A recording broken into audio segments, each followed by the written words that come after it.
Yan guys, dahil sinira na naman yung ating saging dahil sa bagyong Pipito. Natumba na naman yung ating saba, kaya nilaga ko. Para sa baboy natin. Tapos may puso yan. Tapos mamaya pag kumulo siya, ilalagay ko yung gabi. Kasi hindi siya kasya. Ilalagay ko yun. Ayan, para pampadulas. So, pampadulas. Tapos ilalagyan lang natin ng asin. Ayan, di busog na naman yung baboy natin. Ayan, kumulo ng ating nilaga.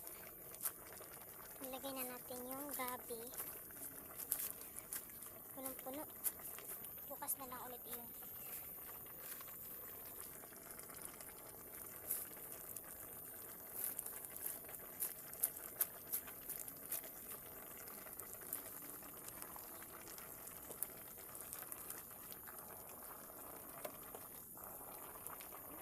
Luto na yung gabi guys.